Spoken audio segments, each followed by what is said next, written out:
आपका स्वागत करते हैं। ये कार्यक्रम निस्वार्थ भाव से आपकी सेवा के लिए प्रस्तुत किया जाएगा। आज का कार्यक्रम हम यहाँ से शुरू करते हैं। तुम्हें ये मालूम है या नहीं कि देवता लोग हमेशा राक्षसों से हार जाते हैं या जीतते हैं? हारते रहते हैं। कौन हारता है? देवता। सब ये जयप्रकाश जी के मन में बैठ नहीं रही, स्वीकार नहीं कर रहे। राक्षस हमेशा बलिष्ठ होते हैं, उनके पास दुर्नीति होती है, छल बल कपट से देवताओं को परेशान करते हैं। हिरण्यकश्यप एक राक्षस जिसका बेटा क्या नाम था? प्रहलाद। प्रहलाद का लड़का विरोचन और विरोचन का लड़का बलि, ये राक्षसों की खानदान है। बहुत बलिष्ठ, अपराधी स्वभाव, किसी को न मानना, परमात्मा में कोई रुचि नहीं। गलती से अगर हो गई तो राक्षस लोग जीने नहीं देंगे। जैसे प्रहलाद को उसके अंदर भगवान के प्रति रुचि हुई तो उसके बाप ने ही उसे मारने की कोशिश की।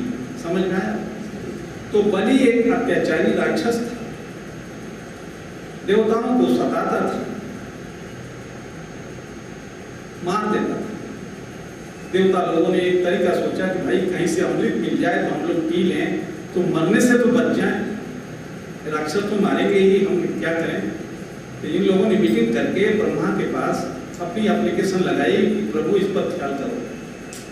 उनका भाई अमृत तो समुद्र के अंदर है, उसे मथना पड़ेगा। तो मीटिंग हुई, कैसे मंथन होगा? देवताओं को भी बुलाया गया, राक्षस भी। ब्रह्मा ने सजेशन दे दिया, देखो भाई मंदराचल पर्वत को समुद्र के भीतर डालकर बासुकी नाम जो सांप है उससे लपेटकर तुम लोग इसको मथो, मथने से अमृत निकलेगा, उसे पी लो, बस बच जाओगे। देवताओं ने ये कहा। जब देवताओं को ब्रह्मा ने ऐसा एडवाइस दिया तो देवता लोग अकेले सक्षम नहीं थे मंथन करने में, तो राक्षसों की मदद लेनी पड़ी। एक तरफ राक्षस पकड़े सांप को और दूसरी तरफ देवता लोग मथे खूब। मंथन में उसके अंदर से उच्चैश्रवा घोड़ा, कौस्तुभ मणि, लक्ष्मी, ये लोग निकलते आए। कामधेनु गाय, ऐरावत हाथी, ये लोग निकलते आए। तो एक एक देवता एक एक चीज लेते रहे लपक करके। बढ़िया चीज देखा ले लिया तो दूसरा कोई विरोध नहीं है, देवताओं में एकता है। अब उसमें से जहर निकला, कालकूट। जहर निकला माने धुआं ही धुआं, पूरा तीनों लोक में अंधेरा छाने लगा। लोगों को खांसी और खांसी आने लगी, श्वास रुकने लगा, मरने को हुए। लोगों ने कहा भाई इसका कोई उपाय करो, नहीं तो ये पूरा त्रिलोकी ही नाश हो जाएगा। लोग आए भगवान विष्णु के पास, प्रभु रक्षा करो, आप मेरी रक्षा के जिम्मेदार हो। उनका भाई देखो मैं पहले ही से लक्ष्मी ले लिया हूँ, कौस्तुभ मणि ले लिया हूँ, आप मुझे कितना दोगे? अरे जो नहीं लिया है कुछ उसे पकड़ो। अरे देखो शंकर जी है ना, वो कुछ नहीं लिए हैं, शंकर भगवान भोले बाबा के पास चलो। तो सभी लोगों की समझ में आया भाई विष्णु जी सही बोल रहे हैं, लेकिन कितनी चाल है जरा समझना। लक्ष्मी जी उन्होंने ले ली है, कौस्तुभ मणि भी पहन ली है, अब वो कितना लेंगे, अब बाकी तो हमको दो भाई। समझ गए? तो भगवान विष्णु सभी देवताओं को लेकर के भोले के पास पहुंचे। भोले बाबा बैठे थे आराम से, पार्वती थी बगल में। सभी लोग त्राही त्राही कर रहे थे, कष्ट अपना शिव जी को बतलाए। भोले बाबा ने पूछा भाई तुम्हारी क्या तकलीफ है? तो सारे देवता एक ही बात कह रहे हैं कि त्रिलोकी को नाश होने से बचाइए, कालकूट तीनों लोक को नाश कर देगा। आप जो कालकूट या अर्थात जहर विष निकला हुआ है समुद्र मंथन में, उसे आप पी ले। भगवान ने कहा, शिव जी ने, चलो तुम लोगों को कष्ट दूर करने के लिए मैं जहर पी लेता हूं, ले आओ, क्या बात है। लेकिन पार्वती थी बगल में, उन्होंने देखा कि ये तो सब सत्यानाश हो जाएगा। ये भगवान शिव विश्वोदर हैं, इनके उदर में आंतरिक दुनिया रहती है, वो नाश हो जाएगी। ये पशुपति नाथ हैं, जब पशु ही नहीं रहेंगे तो ये नाथ कैसे रहेंगे? ये पशुपति नाथ समाप्त हो जाएंगे और मेरे तो केवल एक ही भगवान हैं, मैं किसके सहारे रहूंगी? उनका नहीं भगवान, आप जहर नहीं पिएंगे। भगवान विष्णु देख रहे हैं कि बात तो बिगड़ जाएगी, अगर थोड़ा और इनको नहीं उकसाया गया शिव जी को तो ये मना भी कर देंगे। विष्णु ने कहा, अरे भगवान, ये स्त्री लोगों की बात में न फंसो, ये स्त्रियां हर जगह अड़ंगे लगाती हैं, ये अपने माया में सबको फंसाती हैं, समाज का कल्याण नहीं होने पाएगा इनकी वजह से, आप चुप लगा के पी जाओ, पूरे तीनों लोक नाश होने से बच जाएगा।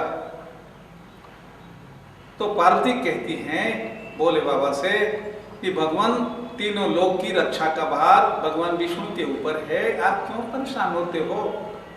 ये काम इन्हें ही करने दो। बात बहुत पेचीदी हो गई। शिव जी ने देखा, एक तरफ भगवान विष्णु प्रार्थना कर रहे हैं, दूसरी तरफ उनकी अर्धांगिनी पार्वती मना कर रही है। दोनों की रक्षा उनको करनी है, दोनों की बात उन्हें माननी है, तीनों लोक को भी बचाना है और आंतरिक जीवों की भी रक्षा करनी है, पशुओं की भी रक्षा करनी है। इसलिए उन्होंने जहर लिया और पी करके विशुद्धि चक्र में रोक लिया, नीचे नहीं जाने दिया। तो नीचे का संसार बच गया और ऊपर का संसार जब जहर पेट में चला गया गले में, तो ऊपर का संसार भी नाश होने से बच गया। अहिंसा इसे कहते हैं जो दूसरों की रक्षा के लिए कुछ भी करने को तैयार हो, दूसरों की मदद के लिए।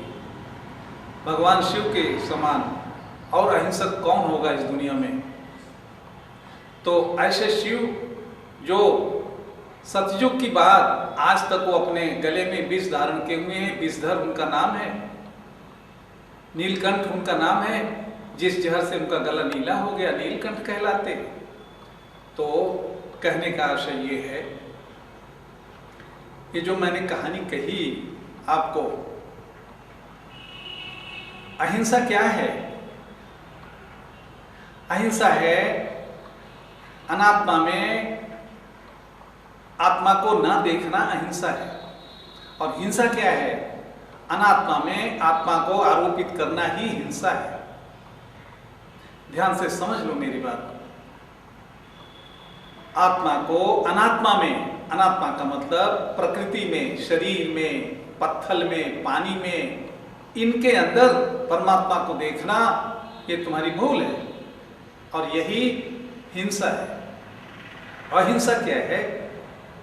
परमात्मा को हर जीवों में देखो, उसके शरीर को मत देखो, उसके शरीर को मत देखो, हर जीव में परमात्मा दर्शन करो, अपने आप में परमात्मा को देखो और अपना मोक्ष खुद करो, कल्याण के पथ पर आगे बढ़ो, मोक्ष प्राप्त करो। यदि तुम ये बात ठीक से समझ गए हो तो मोक्ष इसी जन्म में होना अनिवार्य है। यदि तुम अहिंसा का बात ठीक से समझ में आ गया है तो तुम जीवन रहते रहते मोक्ष के लिए चेष्टा करोगे। आज की कथा यहीं तक। अब यह कार्यक्रम आज का यहीं पर शेष होता है। हरिओम तत्सत।